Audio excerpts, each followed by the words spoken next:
कीन भुवन में तार वीतराग विज्ञान का शिव स्वरूप शिवकार नमः योग समार्थे। उस वाणी के अंतरतम को जिन गुरु ने पहचाना है, उन गुरुवरों के चरणों में मस्तक बस हमें झुकाना है। दिन रात आत्मा का चिंतन मृदु संभाषण में वही कथन निर्वस्त्र दिगंबर काया से भी प्रगट हो रहा अंतरंग।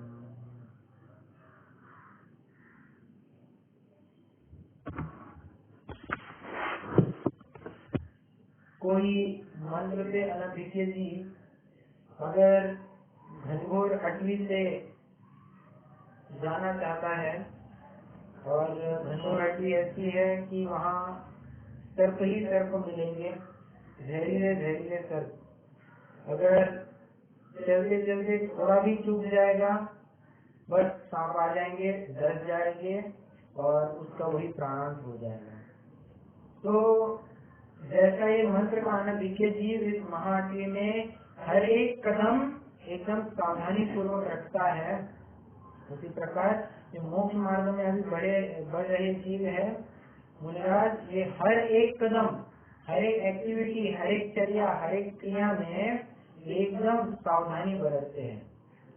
वे बिल्कुल भी नहीं चाहते हैं कि अपने माध्यम से कहीं कोई गलती हो जाए।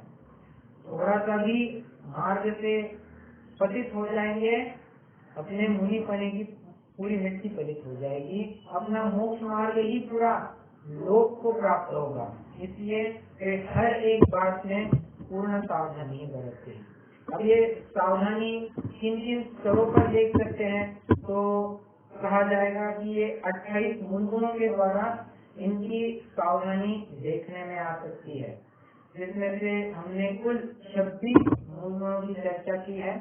अब बचे 2 मूलगुण हैं, एक नग्नता और एक एषणा समिति। तो आज ये नग्नता का प्रकरण हम शुरू करेंगे।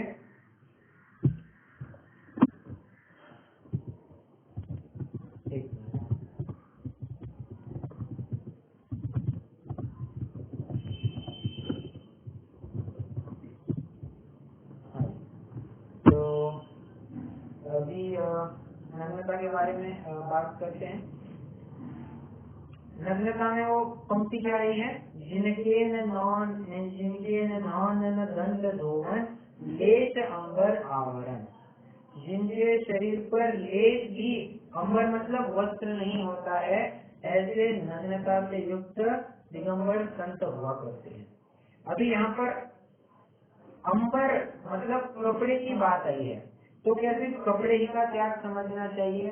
उपलक्षण से पहले के जितने भी परिग्रहों की चर्चा हुई है, धन धान्य, दासी दास, क्षेत्र वास्तु, हिरण्य सुवर्ण, इन सभी परिग्रह, बर्तन भी, इन सभी परिग्रहों का उपलक्षण से त्याग समझ लेना चाहिए। ठीक है, कह सकते हैं ये अन्य दीपक के रूप में काम करता है।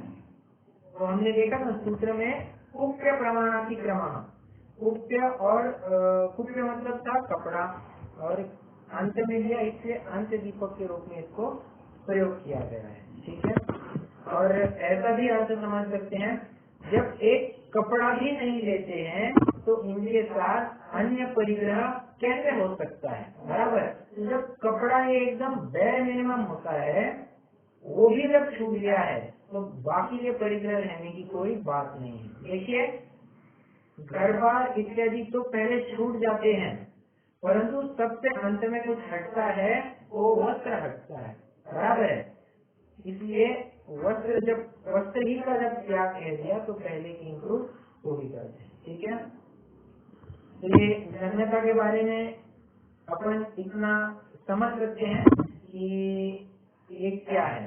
अभी इसके पोषण के बारे में हम अन्य ग्रंथों का भी खूब आधार लेंगे। अन्य ग्रंथ मतलब अन्य मतों से ही उनमें क्या विचारधारा है नग्नता के बारे में, वे नग्नता का कैसा स्वरूप समझते हैं, ये भी हम थोड़ा विचारेंगे, ताकि हम जिनागम में नग्नता का जो स्वरूप समझते हैं उसकी भी अधिक पुष्टि हो जाए।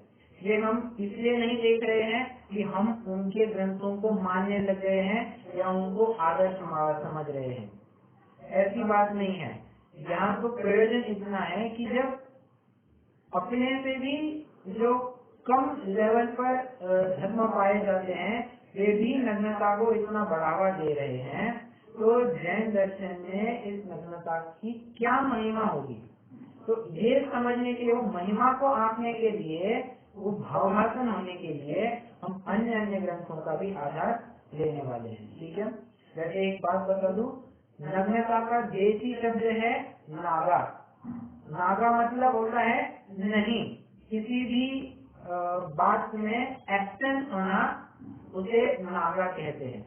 बुंदेलखंड साइड में अगर थोड़ा जाएंगे तो अगर कोई मजदूर किसी एक दिन काम के लिए एब्सेंट रहा तो वो कहता है कल मेरा नागा हुआ। नागा हुआ मतलब मेरा एक दिन काम नहीं हुआ, तो नहीं को लेकर वो नागा एक शब्द यूज किया जाता है। मुझे तो ये बात कहनी है कि कुछ भी नहीं होना, रंच मात्र परिश्रम का भी त्याग जिन्होंने किया हुआ है, ऐसे नग्नता के धारक दिगंबर संतों का हम अभी स्वरूप देखने जा रहे हैं। उनके बारे में अन्य ग्रंथ क्या कहते हैं देखते हैं। देखिए, सबसे पहले महात्मा गांधी जी को भी थोड़ा सा देखेंगे। एक बार पार्लियामेंट में हुआ यूँ था कि विंस्टन चर्चिल जो तत्कालीन गवर्नर थे, उन्होंने प्राइम मिनिस्टर थे, तो फिर मतलब जब इंग्लैंड के प्राइम मिनिस्टर थे विंस्टन चर्चिल, तब पार्लियामेंट में गांधी जी को उन्होंने कहा नेकेड फकीर। गांधी जी तो पहले मतलब क्या, बात में वो एकदम कम सीमित कपड़ों में ही विहार करते थे। कितनी भी ठंड हो, कितनी भी गर्मी हो, वो एकदम अल्प से अल्प कपड़े रखते थे। तो इस बात को लेकर विंस्टन चर्चिल ने उन्होंने कहा नेकेड फकीर, मतलब नंगा फकीर, ऐसा उनको कह दिया। तो गांधी जी ने एक बहुत ही अच्छा उत्तर दिया। वे कहते हैं I am not but I would like to be one, मतलब मैं अभी हूँ नहीं, परंतु मैं अवश्य ऐसा होना चाहूंगा। मतलब इस वाक्य को लेकर हम उनके दिलो दिमाग पर वो नग्नता की क्या महिमा होगी ये हम समझ सकते हैं। ये तो मैंने एक छोटा सा उदाहरण दिया, और भी देखेंगे। अभी थोड़ा ईसाई धर्म में क्या बात आती है इसको भी विचारेंगे। देखिए, उनके बाइबल में एक बात आती है जिसका मैं हिंदी अनुवाद पढ़ रहा हूँ, और उसने अपने वस्त्र उतार डाले, शमूएल के समक्ष ऐसी घोषणा की, और उस सारे दिन और सारी रात वह नंगा रहा। मतलब नग्नता के बारे में वे भी बात कर रहे हैं। आपको शायद मालूम भी होगा कि जो ईसाई लोग मानते हैं कि इस विश्व का जो सबसे पहला पुरुष था, क्या आप जानते हैं कौन सा सबसे पहला पुरुष वे मानते हैं? जो राइट, आदम ईव वे मानते हैं।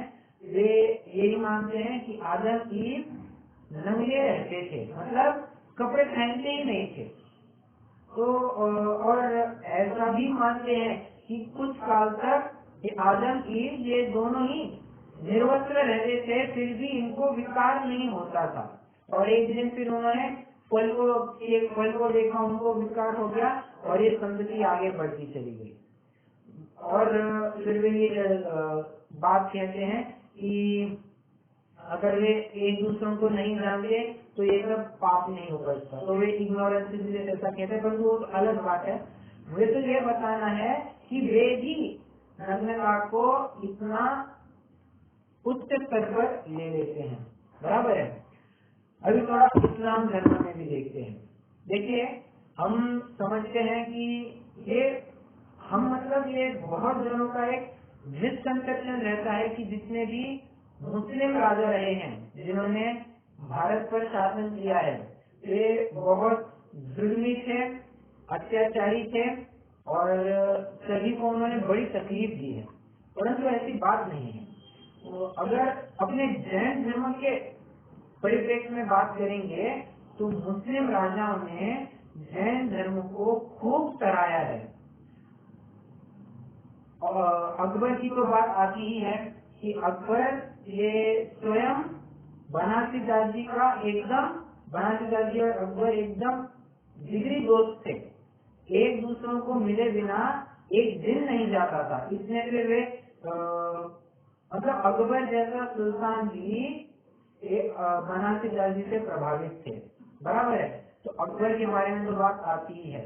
और फिर किसी जैन साधु के उपदेश से अकबर पूर्ण शाकाहारी भी हो गया था। ऐसी भी जगह जगह कथा आती है। अकबर के बारे में तो बात है ही। ये जो मोहम्मद गौरी है ना, जिसने 17 बार भारत पर आक्रमण किया, पृथ्वीराज चौहान ने 17 बार उसको परास्त किया, परंतु 18वें बार थोड़ा छल दम्भ करके कुछ एक जयचंद नाम का राजा था, वो मोहम्मद गौरी के साथ मिल गया और पृथ्वीराज चौहान को हराया और फिर मोहम्मद गौरी शासन करने लगा।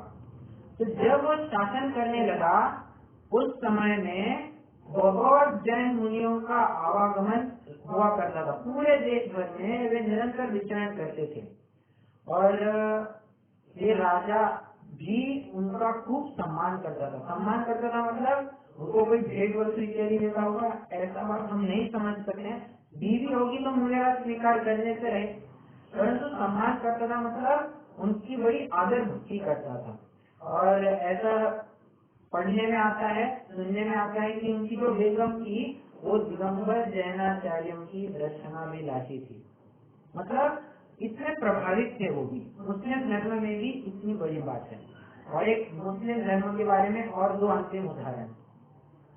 ये जो औरंगजेब था, औरंगजेब की लोक में प्रतिमा बड़ी खराब मानी गई है। परंतु अगर मैं जैसे बात ले रहा हूँ कि जैन धर्म के परिप्रेक्ष्य में विचारेंगे तो औरंगजेब ने एक बार जैन प्रतिमा को थोड़ा सा खंडित करने का या मंदिर में तोड़फोड़ करने का प्रयत्न किया था, परंतु उसको लेकर उसे इतनी बड़ी तकलीफ आई, इतनी बड़ी आपत्ति आ पड़ी कि उसे उस निर्णय से पीछे हटना पड़ा।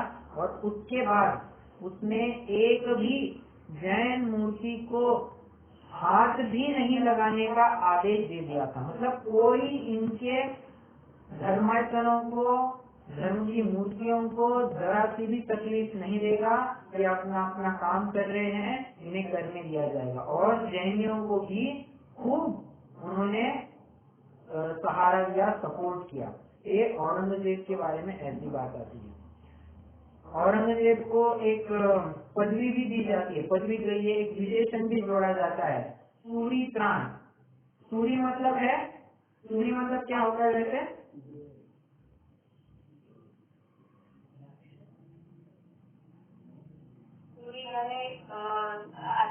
राइट, सूरी मतलब आचार्य होता है, परंतु उपलक्षण से आचार्य उपाध्यता तीनों ही लगा लेना। तो सूरी त्राण मतलब उनके रक्षक। तो सूरी त्राण मतलब मुनियों का इतना वे रक्षण संवर्धन करते थे, उनको जरा सी भी आंच नहीं आने देते थे। कोई उन्हें तकलीफ दे तो तुरंत उनका उपसर्ग दूर करे। तो ऐसे इससे कहते थे वे दिगंबर मुनिराजों के। और आप थोड़ा सा गौर करेंगे तो ये सूरी त्राण इस शब्द ही का अपभ्रंश हुआ है सुल्तान। जो सुल्तान लगाया जाता है वो मूलतः सूरी त्राण इस शब्द से बना हुआ है। सूरी त्राण मतलब जो दिगंबर मुनिराजों के बड़े चहेते होते हैं, उनका खूब आदर सम्मान करते हैं, भक्ति गान करते हैं, उनका रक्षण संवर्धन करते हैं। वास्तव में सूरी त्राण तो उनको कहते हैं। बराबर है। चलिए, तो ये औरंगजेब के बारे में बात की। एक अंतिम बात, मुस्लिम मत के महान तत्ववेत्ता आध्यात्मिक गुरु जो वे मानते हैं जलालुद्दीन रूमी, उन्होंने एक मनस्वी नाम का ग्रंथ लिखा है। तो उस ग्रंथ में उन्होंने नग्नता के बारे में खूब प्रचार किया है और नग्नता को खूब सराहाया है। तो इससे निकल के निकलता है कि मुस्लिम मत में भी नग्नता को खूब महात्म्य मिला हुआ है, बराबर। चलिए, ईसाई धर्म हो गया, मुस्लिम मत भी हो गया, अभी वैदिक धर्म में देखते हैं। वैदिक धर्म, एक मिनट,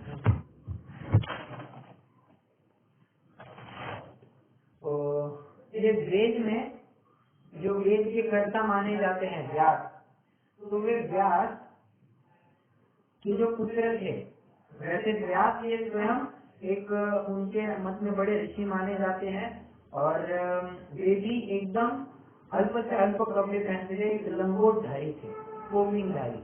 परंतु उनके जो पुत्र थे शुकदेव, वे तो आगर्भ दिगंबर माने जाते हैं, मतलब वे कपड़े ही नहीं पहनते थे, वे नग्न रहकर दिगंबर होकर ही वे विचरण करते थे, निर्वस्त्र रहकर। तो उनके ही पुराणों में एक ऐसी कथा आती है कि एक बार ये पिता पुत्र विचरण कर रहे थे और विचरण करते करते उन्हें नदी से गुजरना पड़ा। तो उस नदी में खूब सारी महिलाएं जल क्रीड़ा कर रही थी, नहा रही थी, कुछ कर रही थी। उन्होंने सब वस्त्र अपने किनारे पर रख दिए थे। तो पिताजी थोड़े आगे चल रहे थे और पुत्र सुखदेव पीछे पीछे चल रहे थे। तो जब उन्होंने व्यास ऋषि को देखा, सभी महिलाएं एकदम से भयभीत हो गई और अपने अपने वस्त्र की तरफ दौड़ने लग गई अपने चीन की रक्षा के लिए। परंतु जैसे उन्होंने सुखदेव को देखा, वे बिल्कुल भी विचलित नहीं हुई और उनको जरा सा भी कोई तकलीफ नहीं आई। जबकि सुखदेव नग्न थे, परंतु इनको उन महिलाओं को कुछ विकार भाव जागृत नहीं हुआ, उन्हें जरा भी भय नहीं लगा। और ये ऋषि, व्यास ऋषि कपड़े पहनते थे, लंगोट पहनते थे, परंतु उनको देखकर भय उत्पन्न हुआ। इससे हम ये भी निष्कर्ष निकाल सकते हैं कि नग्नता जो है ये निर्विकारता का पूर्ण प्रतीक होता है, निर्भयता का प्रतीक होता है। नग्न दिगंबर मुनिराज को देखकर कहीं भी किसी को कोई दिक्कत नहीं आती है। आपने वो एक कथानक भी सुना होगा कि एक घनघोर जंगल में एक डाकू और उसका संग रहता था।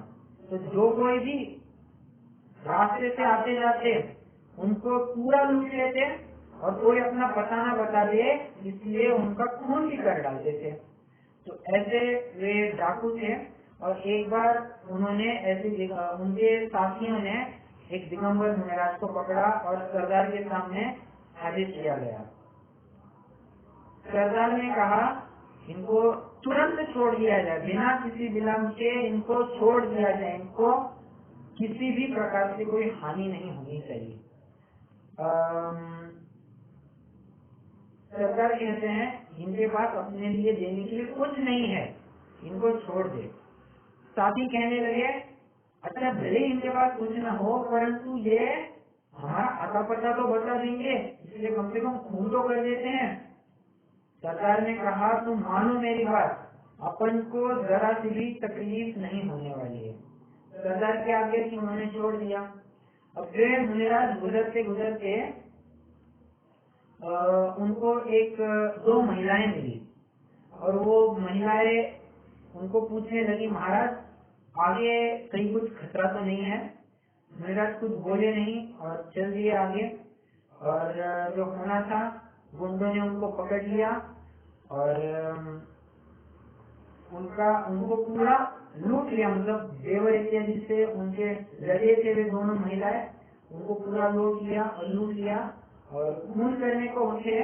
तब वो जो बुजुर्ग महिला थी उसने कहा कि मुझे जरा रुको, जरा एक काम है, मैं अभी काम करके आती हूँ, मैं भाग कर नहीं जाऊंगी, तुम चाहे तो मेरी अपनी लड़की को अपने पास रखो।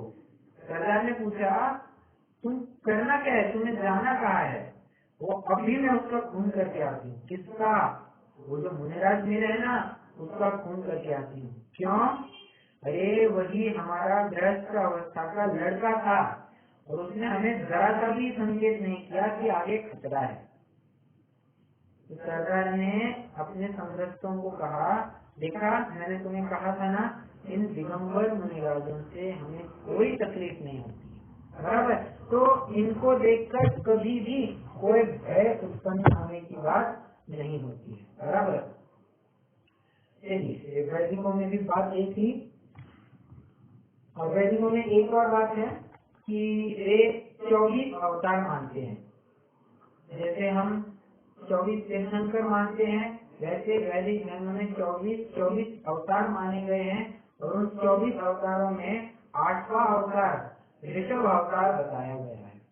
वे उस ऋषभ अवतार का ऐसा स्वरूप मानते हैं कि वो जो अवतार था वो बहुत संयम साधना से रहता था और वे दिगंबर हालत में ही विचरण करके उन्होंने जगत का उपकार किया।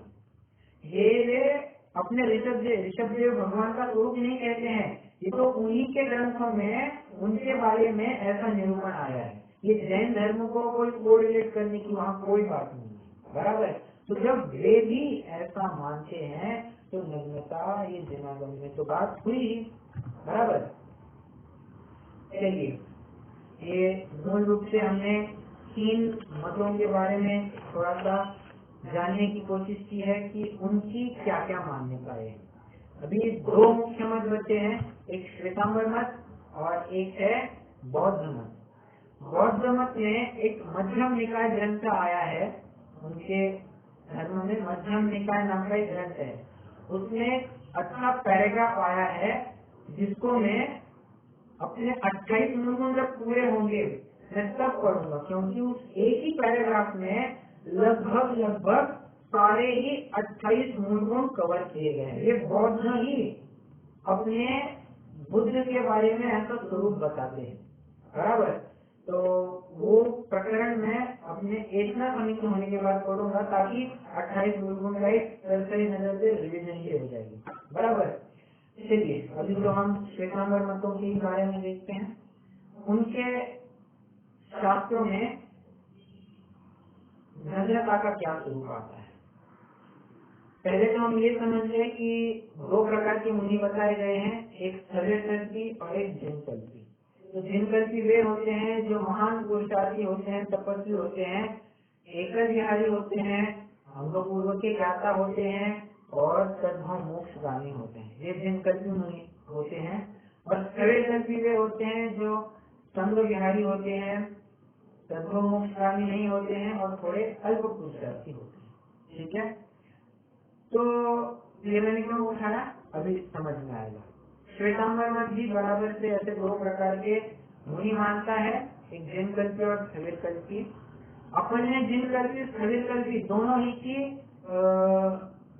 का स्वरूप दिगंबर बताया है, परंतु श्वेतांबर मत कहता है जो जिनकल्पी मुनि होते हैं, जो विशेष पुरुषार्थी होते हैं, तपस्वी होते हैं और बिना कपड़ों के वे साधना तपस्या करके संयम को अंगीकार करके मोक्ष की प्राप्ति करते हैं। और स्थविरकल्पी का ऐसा स्वरूप बताते हैं कि जो अल्प पुरुषार्थी है, जिनके परीक्षा इसके भी सहन करने की इतनी ताकत नहीं है, तो बराबर से मुनि है, उन्हें हम कपड़े पहन कर भी हमें मुनि संज्ञा देते हैं, ये स्थविरकल्पी मुनि कहते हैं। ये श्वेतांबरों का प्रकरण है, हाँ ठीक है। तो मुझे बात ये बतानी है कि उन्होंने भी जिनकल्पी का स्वरूप भी क्यों ना हो, नग्नता के रूप में ही माना है, ठीक है। कहीं भी जाइए, नग्न हर एक साधु संत का स्वरूप आप देखेंगे, किसी भी धर्म में नग्नता उसकी जड़ मिलेगी। और अभी क्या कहे, सच्चे मुनिपने का अगर आत्मभूत लक्षण देखना हो तो नग्नता देखा जा सकता है। तो हमने 3 प्रधान गुण देखे थे, अगर मुनिपने की जांच करनी है तो 3 प्रधान गुण होने चाहिए। कौन से? तो नग्नता होनी चाहिए, केशलौट होना चाहिए और उनके साथ तो पींछी भी होनी चाहिए।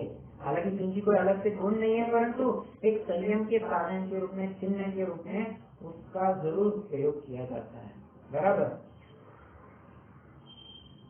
प्रश्न है? आपने जो 2 टाइप के बताए ना मुझे, हाँ, आपने जो 2 टाइप के मूल्यवान बताए ना, तो वो श्वेतांबर में ना, वो दिगंबर में ऐसे नहीं ना, अपने में ऐसे नहीं है ना। देखिए मैं फिर से बताता हूँ। दिगंबरों ने भी तो नाम जो हाँ बोलिए। आपने जो वो 2 नाम बताए ना, हाँ, क्या बोल रहे जिन हैं? कल्पी और छवे कल्पी। हाँ, तो ये 2 नाम अपने में भी होते हैं। राइट, अपने में भी होते हैं। दिगंबर मत में जिन कल्पी का और छवे कल्पी का स्वरूप अलग माना है और श्वेतांबर शब्द तो वही है परंतु स्वरूप अलग अलग मानते हैं। ठीक है, दिगंबर अपने में क्या मान कह रहा हूँ छवे कल्पी हो, जिन कल्पी हो, अपने में उनका स्वरूप नग्नता सहित ही माना है। कोई भी हो, जिन कल्पी हो, छवे कल्पी हो, सिर्फ डिफरेंस इतना पड़ेगा, जिन कल्पी जो होते हैं वे तद्भव मोक्षगामी होते हैं, छवे कल्पी जो होते हैं वे तद्भव मोक्षगामी नहीं होते हैं, परंतु नग्नता से तो दोनों युक्त होते हैं। ये अपन ने ऐसा स्वरूप माना है और कह दिया था। परंतु श्वेतांबरों में अगर देखेंगे तो उन्होंने सिर्फ जिन कल्पी का ही स्वरूप नग्नता से युक्त माना है। इस छवे कल्पी का स्वरूप कपड़ों सहित मुनि मानते हैं। ठीक है, मूल तो नग्नता की बात की है, और समझ में आया ना आपको? वो मेरे को बस अपने में क्या डिफरेंस है ना, वो नहीं पता। ओके, तो मूल डिफरेंस तो यही है, अपने में जिन कल्पी छवे कल्पी दोनों दिगंबर है, दिगंबर माने गए हैं, और श्वेतांबर में सिर्फ जिन कल्पी का स्वरूप दिगंबर माना गया है। ओके, चलिए थोड़ा सा ही और इससे श्वेतांबर मत में तो बहुत सारे आ रहा है, मैंने तो बहुत ही थोड़े नोट किए हैं। इस संयम प्रकाश ग्रंथ में तो खुलकर अलग से बड़ी बड़ी चर्चा आई है, तो आप चाहे तो उसमें से भी पढ़ सकते हैं। मैं थोड़े से 2-3 आधार बताऊंगा और उसके बाद अपना एक मेन टॉपिक चलने वाला है, फिर उसको देखेंगे। ठीक है, चलिए मैं 2-3 आधार पढ़ता हूँ यहाँ से।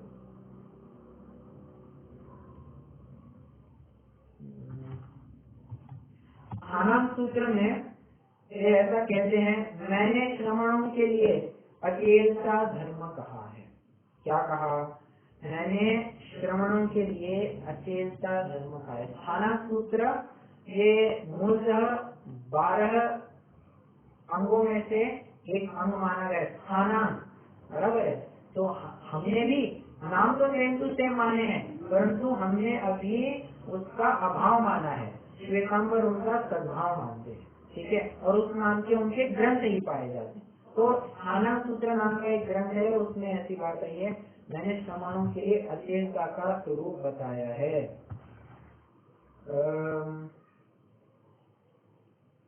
परंतु बाद में दिक्कत ऐसी हुई, ये जो मैंने अभी वाक्य पढ़ा अचेलता धर्म कहा है, परवर्ती उनके टीकाकारों ने अचेलता का एकदम छल ग्रहण कर लिया। छेल मतलब होता है कपड़ा और अ मतलब होता है नहीं। हम कहते हैं ना ज्ञान अज्ञान, ज्ञान मतलब नॉलेज और अज्ञान मतलब इग्नोरेंस, ज्ञान है ही नहीं। उसी प्रकार छेल मतलब कपड़ा होना और अचेल मतलब कपड़ा नहीं होना। ये तो सीधी सीधी अर्थ है, सीधा सीधा अर्थ है, परंतु उन्होंने थोड़ा सा कहना इस प्रकार ग्रहण किया, ओ का अर्थ उन्होंने नहीं ऐसा न करते हुए किंचित ऐसा अर्थ लिया हुआ है। अब देखिए बहुत बड़ा डिफरेंस आ गया। अचेलता मतलब हम समझते हैं कि कपड़ा बिल्कुल भी नहीं होना, परंतु उन्होंने ऐसा ग्रहण किया किंचित कपड़ा होना, उसको हम अचेलता कहते हैं। अ का इस अक्षर का अर्थ उन्होंने किंचित ऐसा किया है। वैसे अ का अर्थ किंचित, ये हमने कहीं देखा है क्या?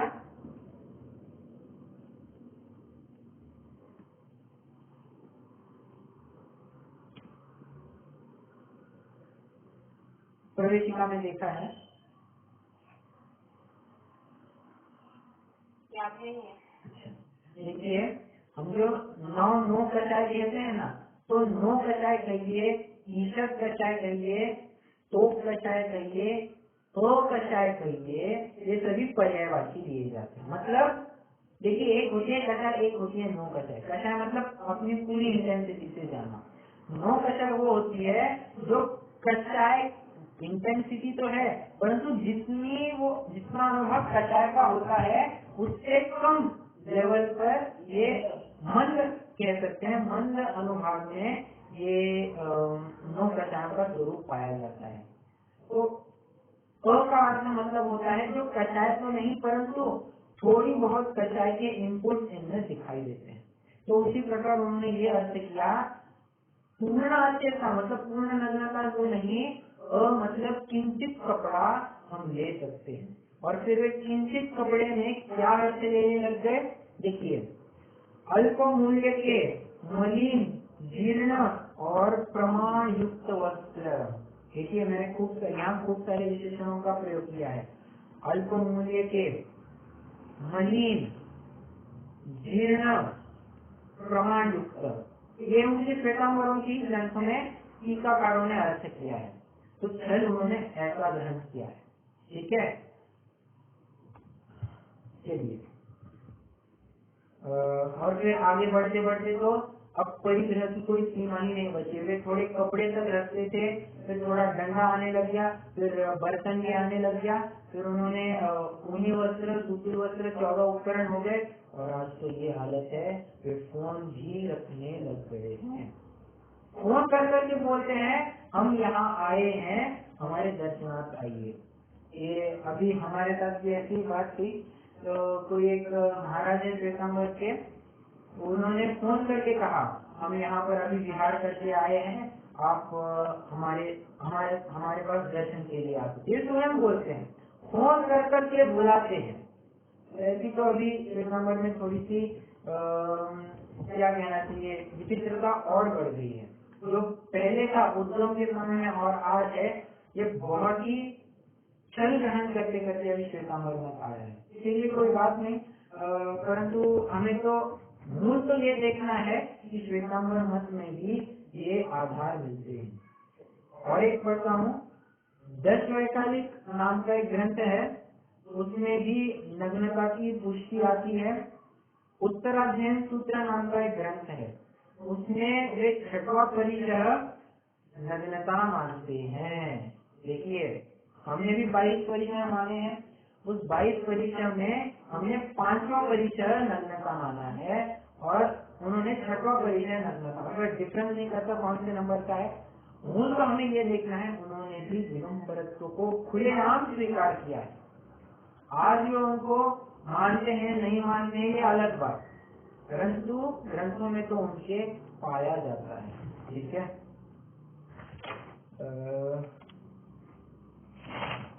एक अंतिम थोड़ा सा इम्पोर्टेंट है, इन्हीं के ग्रंथों में से वो पढ़ता हूँ। देखिए, आचरण सूत्र की ही बात है, उसमें वे कहते हैं दिगंबर होना यह उनका लाघव धर्म, मतलब ये लघुता प्रदर्शित करता है, कोई बड़प्पन की बात नहीं है, एकदम माधव धर्म, लघुता, रुजुता दिखाता है। ठीक है, और फिर आगे कहते हैं मुनि चाहे वस्त्र सहित हो या वस्त्र रहे, उसमें वे समभाव रखे। देखिए क्या क्या पंक्ति आई है श्वेतांबरों के ग्रंथ में, मुनि चाहे वस्त्र सहित हो या वस्त्र रहित, वे उसमें समभाव धारण करे। अब इसका उन्होंने छल ग्रहण करना चालू किया।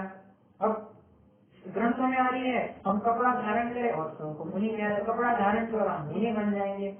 तो ऐसा छल ग्रहण करने लग गए।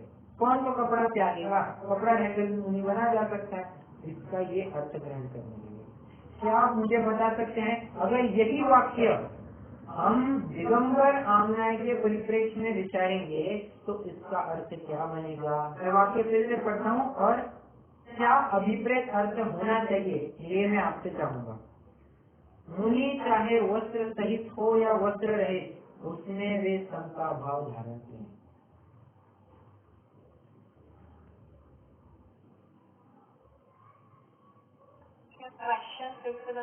देखिए, ये इन्होंने तो श्वेतांबरों के ग्रंथों में ये बात आती है, मुनि चाहे वस्त्र सहित हो या वस्त्र रहित हो, वे उसमें समता भाव धारण करे। और इसको लेकर वे छल ग्रहण करने लगे कि अपन कपड़ा भी पहन सकते हैं, मुनि तो कपड़ा भी पहन सकते हैं। परंतु अगर यही वाक्य हम दिगंबर आमनाय के परिप्रेक्ष्य में विचारेंगे तो सच्चा अर्थ क्या होना चाहिए।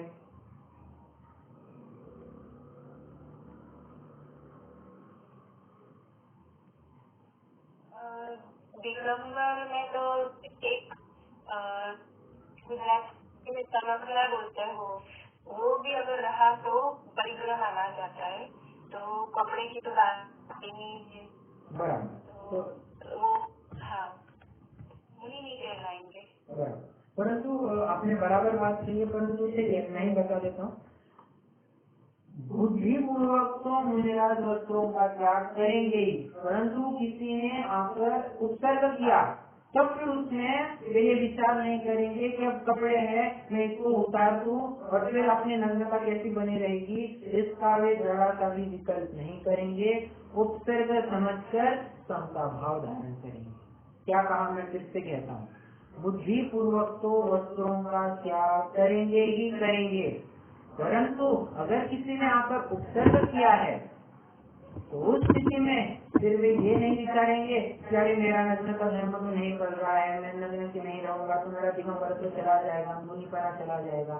फिर उसमें ये विचार नहीं करेंगे, उपसर्ग समझकर उपसर्ग जही होने का प्रयत्न करेंगे, हम स्वभाव धारण करेंगे। ये वास्तव में अर्थ होना चाहिए। ठीक है, चलिए ये भी बात हो गई है। श्वेतांबरों के ग्रंथों से भी हमने काफी आधार देखे हैं और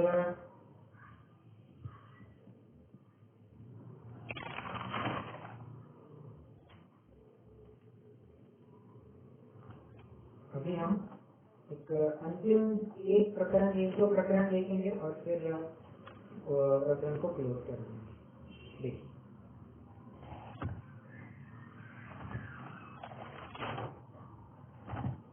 फिर अभी हम अपने दिगंबर आमनाय में बात कर रहे हैं। तो जब इतनी नग्नता की बात आ रही है तो नग्नता हुए बिना मोक्ष नहीं हो सकता है क्या? तो कहते हैं नहीं, नग्नता के बिना मोक्ष की प्राप्ति बिल्कुल नहीं हो सकती है। ये अष्टबाहु की 23वीं गाथा है, मैं जरा पढ़ता हूँ।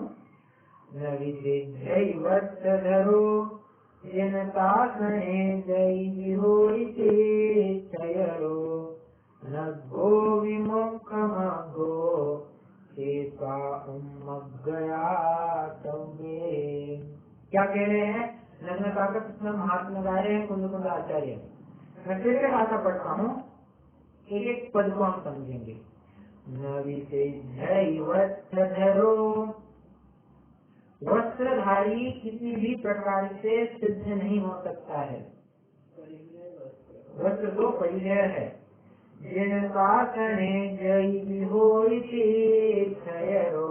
जिन शासन में तो तीर्थंकर का भी जीव क्यों न हो, वो वस्त्र का त्याग करने पर ही मोक्ष की प्राप्ति के लिए अधिकारी है। स्वस्थ हालत में, गृहस्थ हालत में वो मोक्ष के लिए तीर्थंकर का जीव भी पात्र नहीं है। ओके, न गो विमुखम गो, इसलिए नग्नता यही मोक्ष मार्ग है। शेषा उन्मग्गया सवे, और शेष उन्मार्ग है। क्या कहा? नग्नता यही मोक्ष मार्ग है और शेष वस्त्र सहित वाला जो कुछ भी मार्ग है उसको सीधा उन्होंने उन्मार्ग कह दिया। मतलब विचार कर सकते हैं, नग्नता ये आचार्य कुंद कुंद के क्या कहना चाहिए, जुलो दिमाग में वो कितनी भिन्न की बात कि नग्नता, आपको मालूम होगा नग्नता, नग्गो नग्गो, ये शब्द उन्होंने अष्टपाहुर में कम से कम 100-150 दफे प्रयोग किया है। और एक गाथा में कहीं कहीं आपको देखने मिलेगा 2-3 दफे प्रयोग किया गया है। एक गाथा में 2-3 दफे उन्होंने नग्नता का प्रयोग किया है। ये बात इसलिए इन्होंने इतना नग्नता पर जोर इसलिए दिया क्योंकि उस समय में श्वेतांबरों का बहुत प्रकोप बढ़ने लग गया था। आए दिन 15-20 मुनि श्वेतांबर में परिवर्तित होने लग गए थे। वस्त्र पहनकर उनको मुनि कहलवाने लग गए थे। तो इस धारा प्रवाह को रोकने के लिए, दिगंबरत्व के रक्षण के लिए उन्होंने अष्टबाहु की रचना की। और ये आप जानकारी के रूप में रख सकते हैं। अष्टबाहुल्य ग्रंथ केवल श्वेतांबरों के खंडन के लिए बनाया गया है। जब श्वेतांबरों में जो कुछ भी विकृतियां थी उसके खंडन के लिए अष्टबाहु ग्रंथ लिखा गया है। ठीक है, तो नग्नता के बारे में मुझे यही कहना था कि अगर नग्नता बहिरंग रूप से नग्नता नहीं होगी, मोक्ष मार्ग के लिए बिल्कुल भी पात्र नहीं है। अंतरंग में कषाय चौकड़ियों, 2 कषाय चौकड़ियों का अभाव पाया जाएगा किसी गृहस्थ के, परंतु नग्नता नहीं होगी तो हम उसे मुनि नहीं कहेंगे। श्रावक कहलवा लेना, मुनि हम उसे नहीं कहेंगे, मोक्ष के लिए अधिकारी नहीं मानेंगे। ठीक है,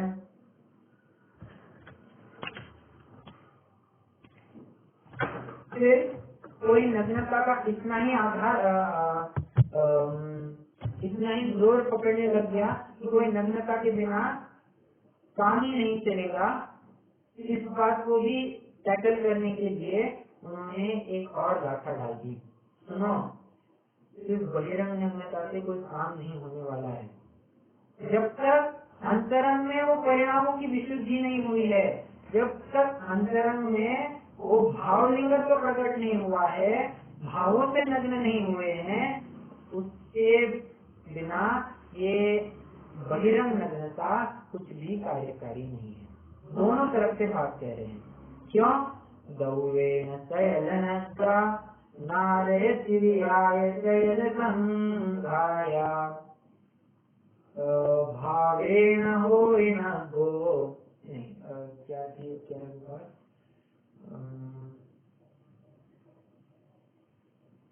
अभी मैं वो दूसरी पंक्ति भूल रहा हूँ, परंतु पहली पंक्ति तो ये है। हाँ, मैं हिंदी अनुवाद बोल देता हूँ। नारकी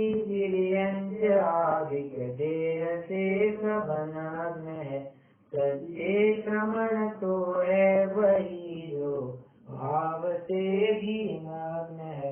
भावों की नग्नता यही वास्तव में नग्नता है। वो द्रव्यलिंग हो तो फिर अच्छा ही है, परंतु अंतरंग में भाव नग्नता तो चाहिए ही चाहिए। अभी इसी बात को लेकर के एक प्रश्न उपस्थित होना जायज है, पहले द्रव्यलिंग होगा या पहले भावलिंग होगा? मतलब अंतरंग में पहले नग्नता प्रकट होगी या बाहर में हम जो लोक में नग्नता देखना कहते हैं वो प्रकट होगी? क्या बात क्या है, कौन सबसे पहले होगा? तो इसके लिए फिर से आचार्य कुंदकुंडी के भाव पाहु के 73वीं गाथा का आधार लेंगे। भावेन होरेण गो निक्षतारिं यदोत चैरोन पच्छादौवेन मुनि पैडलिंगम जिनाणाये। क्या कह रहे हैं? भावेन होरेण गो मिथ्याचारिं यदोत चैरोन। सबसे पहले मिथ्याचारी दोषों का त्याग करके भाव से नग्न हो। पश्चादौवेन मुनि पैडलिंगम जिनाणाये। जिन मार्ग में पहले भावलिंग तो प्रकट होगा और पच्छा मतलब बाद में द्रव्य लिंगत्व आता है। ठीक है, अब ये भावलिंगत्व के संदर्भ में हमने ये प्रकरण देखा। अभी थोड़ा सा प्रैक्टिकली क्या बात होती है ये विचारेंगे और फिर दोनों बातों को लेकर हम कंक्लूजन पर भी बराबर से पहुंचेंगे। दोनों में समन्वय बिठाएंगे। एक तरफ आचार्य कुंद कह रहे हैं कुछ भी हो जाए पहले भाव की नग्नता चाहिए। भाव अंतरंग विशुद्धि, अंतरंग परिणामों की विशुद्धता होनी चाहिए, उसके बिना बहिरंग नग्नता कोई काम की नहीं है। ये आचार्य कुंद कह रहे हैं। एक पंक्ति भी है कुछ,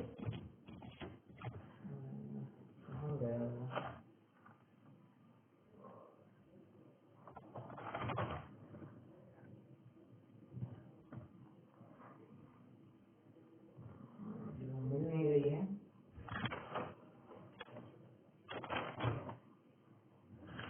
हाँ, द्रव्यलिंग बिन मोक्ष न जाई, भावलिंग बिन कर्म न छिपाई। क्या कह रहे हैं? द्रव्यलिंग बिन मोक्ष न जाई, भावलिंग बिन कर्म न छिपाई। तो एक तरफ तो कहा जा रहा है कि पहले द्रव्यलिंग होना चाहिए और फिर भावलिंग, और एक तरफ आचार्य कुंद कह रहे हैं कि कुछ भी हो जाए पहले भावलिंग तो होना चाहिए। अब दोनों में समन्वय कैसे बैठे? ठीक है, समन्वय बैठाने के लिए हम पहले थोड़ा प्रायोगिक मार्ग देखते हैं। प्रायोगिक मार्ग मतलब प्रैक्टिकली जो होता कैसे है वो देखते हैं। देखिए, राजमार्ग तो यही है कि ग्रेजुअली बढ़ते जाए, first standard, second standard, third standard, ऐसे बढ़ते बढ़ते 10th 12th और 10th 11th 12th फिर ग्रेजुएशन और फिर जो कुछ भी आगे बढ़ना है, ये स्टेप बाय स्टेप होना चाहिए।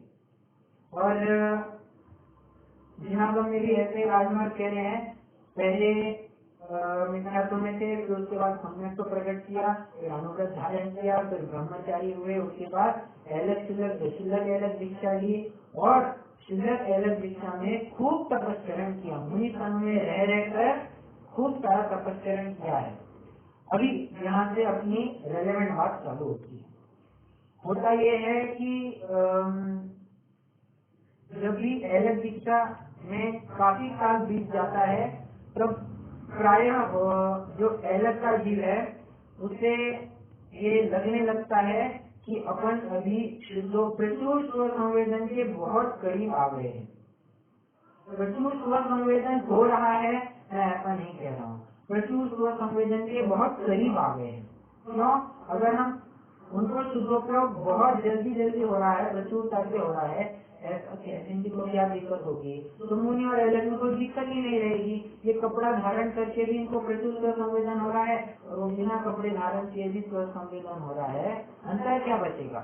इसलिए हम कह रहे हैं कि अलग अवस्था में तपस्करण इतना किया है, शुद्धोपयोग के लिए इतना प्रयत्न किया है कि वो उस मुनि होने का जो शुद्धोपयोग है उसके समीप जा पहुंचे हैं और उनको ये विश्वास उत्पन्न होता है कि हाँ, अगर मैं मुनि दशा अंगीकार करूंगा तो मैं प्रचुर स्व संवेदन को भी प्राप्त हो सकता हूँ।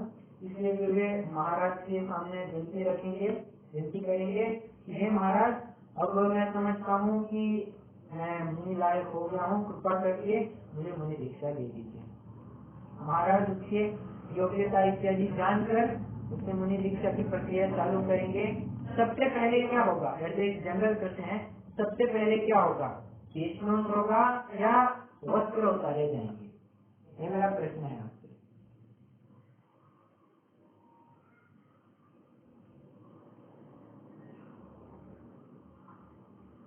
सबसे पहले तो वस्त्र उतारे जाएंगे। सबसे पहले तो वस्त्र उतारे जाएंगे, परंतु ऐसी बात नहीं है। पहले आचार्य केशलोन की कसौटी करते, कोई भी जीव हो, राजा का जीव क्यों न हो, कितना भी बड़ा जीव क्यों न हो, सबसे पहले केशलोन का टेस्ट देना पड़ता है। अगर केशलोन में ही फेल हो गए तो बाकी के टेस्ट में तुम पास हो न हो, हमें कोई फर्क ही नहीं पड़ता है। कपड़े तो कोई भी फटाफट उतार देता है, परंतु केश नोट में बड़ी दम लगती है, ये कल अपन ने खूब चर्चा की है। तो वो जीव, वो जो अलग का जीव है, वो स्वयं अपने हाथ से बिना किसी साधन के केश नोट करेगा और केश नोट के टेस्ट में पास हुआ, फिर उसे कपड़े उतारने कहा जाएगा। कपड़े उतार रहे हैं, उसके बाद आचार्य दीक्षा विधि करेंगे, दीक्षा संस्कार देकर उन्हें दीक्षा प्रदान करेंगे और मुनि हो गए ऐसा चरणानुग अपेक्षा घोषित कर देंगे। ओके, ये जितनी भी अभी तक प्रक्रिया हुई है केशवांश किया, वस्त्र भी उतारे, अभी वस्त्र उतारे हैं, पूर्ण दिगंबर हालत है, मुनियों जैसे ही है, मुनि ही है। और आचार्य ने भी चरणानियों के स्तर पर घोषित कर दिया है, दीक्षा संस्कार करने के बाद अब मुनि है। इस हालत में भी वे पंचम गुणस्थान वर्ती ही है। ठीक है, जब दीक्षा संस्कार हो गया और सर्वप्रथम वे सामयिक में बैठने के बाद शुद्धोपयोग के लिए प्रयत्नरत रहेंगे, तब संभावना है कि वे प्रचुर स्व संवेदन के आधार पर 7वें गुणस्थान में पहुंच जाए, और फिर इस आधार से हम कह सकते हैं कि उनका भाव लिंग तो प्रकट हो गया। सबसे पहले क्या हुआ, वो दीक्षा विधि कराई, सब कुछ हुआ, मतलब पहले द्रव्यलिंग देखने को मिला, बाहर में हमें नग्नता दिखी, और फिर वो बाद में ये शुद्धोपयोग के लिए बैठे और फिर 7वें गुणस्थान में गए, मतलब भावलिंग बाद में प्रकट हुआ। प्रायोगिक मार्ग तो ये कहता है कि पहले द्रव्यलिंग है और फिर भावलिंग है। तो आचार्य कुंद कह रहे हैं पहले भावलिंग और फिर द्रव्यलिंग। समन्वय कैसे बैठेगा? देखिए, प्रायोगिक मार्ग अपने स्थान पर बराबर है। आचार्य कुंद की ये अपेक्षा है कि आज तक अनंत काल इसका द्रव्यलिंग में चला गया, इसने इतनी दीक्षा धारण की, मुनिव्रत धार अनंत बार जीवक उपजायो, स्वयं निज आत्म ज्ञान बिना सुख लेश न पायो। आज तक इतने मुनिव्रत धारण कर लिए होंगे इसने, इसके पीछियों का ढेर भी बना दिया जाए ना, तो ये मेरू पर्वत जितना भी, या मेरू पर्वत से भी ज्यादा हो जाए, इतने पीछियों के ढेर लग जाएंगे। तो आज तक भाव से नग्नता आई ही नहीं है, भावलिंग तो प्रकट ही नहीं हुआ है, इसलिए इम्पोर्टेंस की तरफ से आचार्य ने कहा द्रव्यलिंग तो बाद में हैंडल कर लिया जाएगा। तुम पहले परिणामों में तुम्हारी स्थिति आ रही है या नहीं आ रही है ये चेक करो। अगर वो ही नहीं हो रहा है तो बाहर में नग्नता हो न हो कुछ फर्क नहीं पड़ेगा। हो तो नहीं हो तब तो मोक्ष की प्राप्ति संभव है ही नहीं। नग्नता हो, बाहर में अंतरंग विशुद्धि न हो, तब भी मोक्ष के लिए पात्र नहीं है। इसलिए तो मैंने वो एक सिद्ध चक्र मंडल विधान की पंक्ति पढ़ के दिखाई, द्रव्य लिंग बिना मोक्ष न जाई, भाव लिंग बिना कर्म न छिपाई।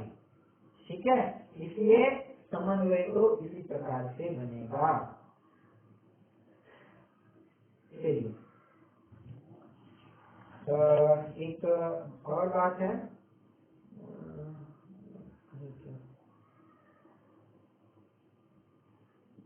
चलिए द्रव्यलिंग के ही सपोर्ट में एक बात आ रही है, द्रव्यलिंग यही सपोर्ट में एक बात आ रही है। कोई अगर देखिए, पहले हमने सिर्फ द्रव्यलिंग ही का एकांत करने वाले का खंडन किया कि नहीं, भावों में भी शुद्धता होनी चाहिए। अभी कोई सिर्फ भावों की शुद्धता कहने लग जाए कि हम तो भाव शुद्ध रखेंगे, बाहर में कपड़ा हो ना हो, इससे क्या तो फर्क पड़ता है। तो ये बात भी बराबर से श्वेतांबरों में दिखाई पड़ती है।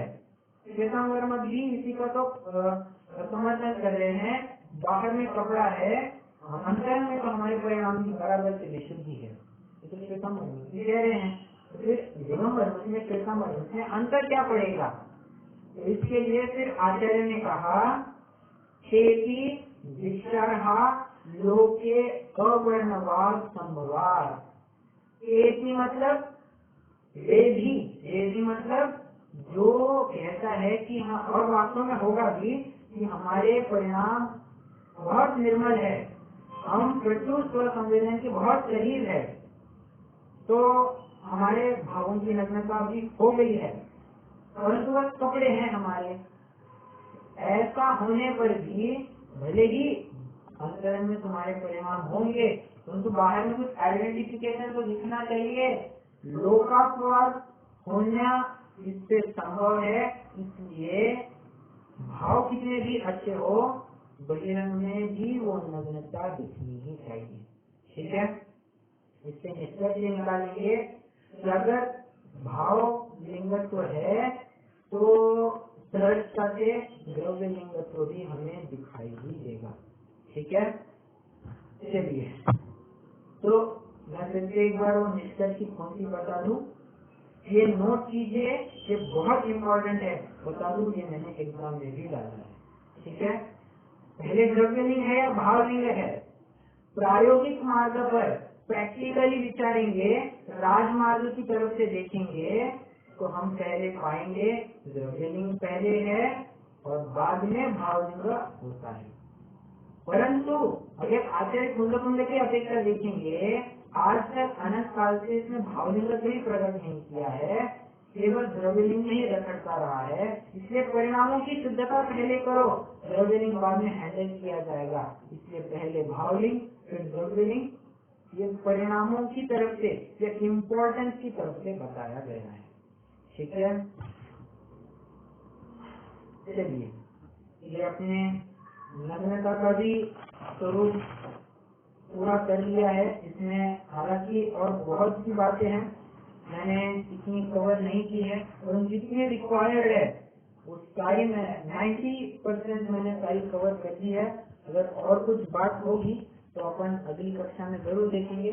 कुछ प्रश्न हो तो पूछ सकते हैं, तो फिर आज अपन ध्यान करेंगे और अगली कक्षा से अपन नया प्रकरण चालू करेंगे।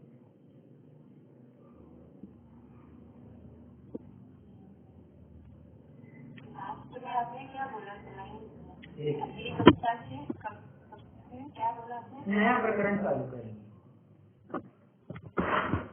नया टॉपिक। अभी नग्नता का हो गया है तो अभी नया टॉपिक होगा वो देंगे।